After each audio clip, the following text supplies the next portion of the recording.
The cubs were crying long before the rangers heard them. Out on the savannah, sound carried differently.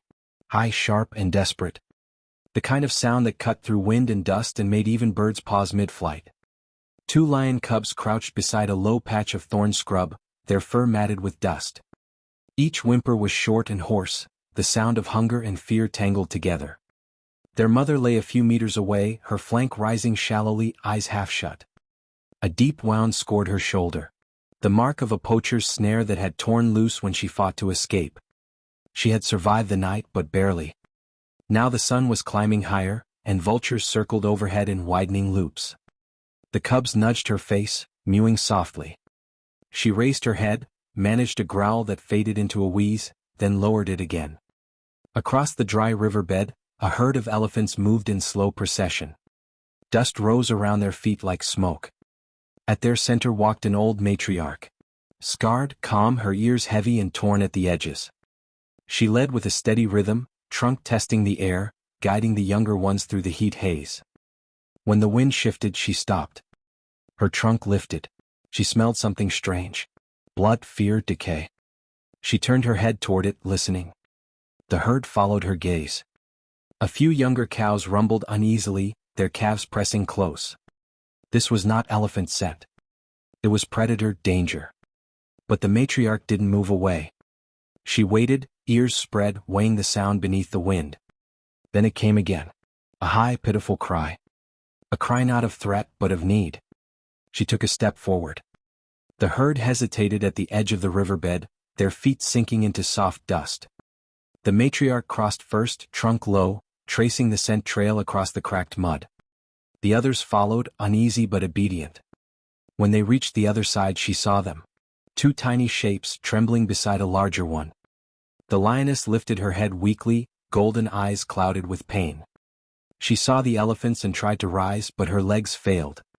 She snarled once, feebly, then slumped back against the earth.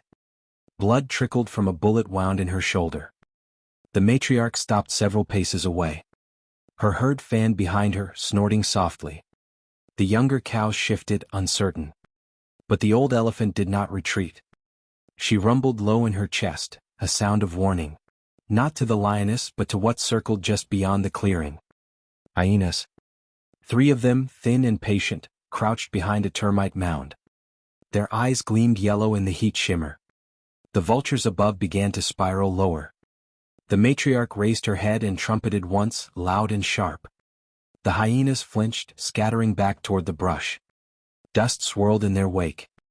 The cubs froze, then inched toward her massive gray legs.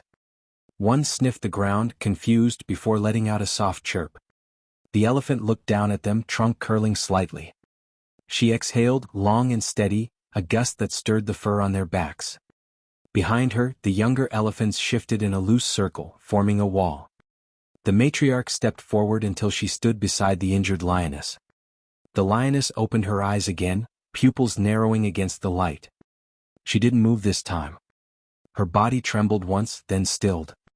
The elephant lowered her trunk to the lioness's side, touching the air above her wound without contact. Then she rumbled again. Deeper this time, a sound that vibrated through the ground. To the others it was a command. Stay. And so they did. For hours they stood like that. The sun blazed white, shadows shrinking beneath them. The cubs dozed in short bursts, pressing against the elephant's front foot for shade. The lioness breathed shallowly, her ears twitching at each insect buzz.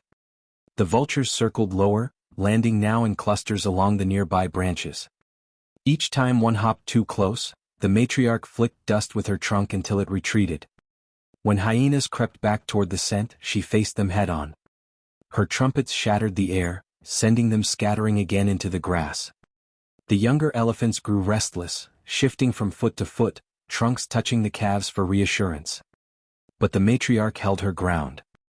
Her eyes stayed fixed on the lioness and the small cubs that clung to life beside her. One of the younger cows stepped forward once, uncertain. The matriarch brushed her trunk against her shoulder, a quiet gesture that said everything. Not yet. By late afternoon the heat began to break. Clouds gathered at the horizon. The wind changed, carrying the smell of rain. And diesel. Far off, beyond the acacia line, came the sound of engines. The rangers were out on patrol, scanning the horizon for the source of the circling vultures they'd spotted through binoculars. The vehicles bumped across the dry ground, closing in. When they arrived at the clearing, they stopped. "Lions," one said. "But, look." The herd stood motionless in the half-light. Dust glowed gold around their feet. The matriarch was still at the front, her massive frame casting a shadow over the fallen lioness and her cubs. The rangers stayed in the trucks. No one dared interrupt. Cameras clicked softly. The matriarch turned her head toward the sound of engines. For a moment her gaze met theirs. Unreadable, ancient, steady. Then she rumbled once more, deep and low. Behind her, the herd began to move. Slowly, silently, they turned back toward the riverbed. Calves pressed close to their mothers, ears brushing together as they walked. The matriarch was the last to leave. She paused at the edge of the clearing and looked down one final time at the lioness. Then she raised her trunk, touching it briefly to the ground beside the cubs. A gesture so gentle it was almost invisible, and turned away. The cubs let out soft cries as she left. The herd's footsteps faded into the distance until only the whisper of wind remained. The rangers waited until the elephants were gone before approaching. The lioness was alive, barely. They tranquilized her and lifted her carefully onto a tarp. The cubs were gathered into a crate, huddling together, eyes wide. When they drove away, the vultures stayed high above, circling but never landing. That night, rain swept across the plains, washing away the tracks of both herd and hyenas. By morning, the sky was clear again. The rangers returned to the spot to check for signs of movement. There were none. Just the imprint of wide, round feet around the hollow where the lioness had lain. The largest print was pressed deep into the earth beside two smaller paw marks. It looked almost deliberate, a moment frozen in mud. When word of the rescue spread, the photo reached around the world. People called it a miracle. But those who worked in the bush knew better. The savannah had its own language. Sometimes mercy spoke through silence. And somewhere out beyond the dry riverbed, an old matriarch led her herd through the tall grass, her ears catching every sound, her memory holding one more story no human would ever truly understand.